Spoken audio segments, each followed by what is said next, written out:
ಎಲ್ರಿಗೂ ನಮಸ್ತೆ. ನಾನು ಕಾರ್ತಿಕ್ ಕುಂದರ್ ಮಾತಾಡ್ತಾ ಇದ್ದೀನಿ. ಕಾಂತಾರ ಮೂವಿ ಎಲ್ಲೆಡೆ ಓಡ್ತಾ ಇದೆ. ಆದರೆ ವಿಚಿತ್ರ ಅಂದರೆ ಯಾರ್ಯಾರೋ ಮೂವಿ ನೋಡ್ತಾ ಪಾಪ್ಕಾರ್ನ್ ತಿಂತ ನನ್ನ ಮೇಲೆ ದೈವ ಬಂದಿದೆ ಅಂತ ಎಲ್ಲ ವರ್ತಿಸ್ತಾ ಇದ್ದಾರೆ. ಇದನ್ನೆಲ್ಲ ನೋಡುವಾಗ ಬಾಲಿಶ ಅನಿಸುತ್ತೆ. ಯಾಕಂತ ಹೇಳಿದ್ರೆ ನಿಮ್ಮೆಲ್ಲರಿಗೂ ಒಂದಿಷ್ಟು ಮಾಹಿತಿಗಳನ್ನು ನೀಡಬೇಕು.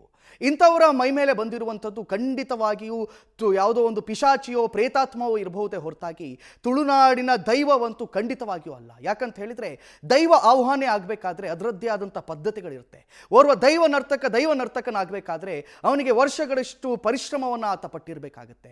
ಅದೆಲ್ಲ ಆದ ನಂತರ ಕೂಡ ಆತ ಹೆಣ್ಣು ಕುಟುಂಬದವನಾಗಿರಬೇಕಾಗತ್ತೆ, ಅಳಿಯ ಸಂತಾನದವನಾಗಿರಬೇಕಾಗುತ್ತೆ. ಆ ಅಳಿಯ ಸಂತಾನದಲ್ಲಿ ಹುಟ್ಟಿದಂಥ ಹುಡುಗ ದೈವ ನರ್ತನೆಯನ್ನು ಮಾಡಬೇಕಾದ್ರೆ ಆತ ದೈವದ ಪವಿತ್ರವಾದಂಥ ಕಾರಣಿಕದ ಬೆತ್ತವನ್ನ ಮತ್ತು ಸಿಂಗಾರ ಪುಷ್ಪವನ್ನ ಹಿಡಿದು ಪವಿತ್ರವಾದ ಗಗ್ಗರಕ್ಕೆ ಪೂಜೆಯನ್ನ ಮಾಡಿ ಅದನ್ನು ಧರಿಸಿದ ನಂತರ ಇವೆಲ್ಲವೂ ಆದ ನಂತರ ಧೂಪ ಆರತಿ ಆದ ನಂತರ ಆ ಧೂಪದ ಹೊಗೆಯ ಬಳಿಕ ಆತನಿಗೆ ದೈವ ಆಹ್ವಾನ ಆಗುತ್ತೆ, ಆತನಲ್ಲಿ ನುಡಿಯನ್ನು ನುಡಿಸುತ್ತೆ.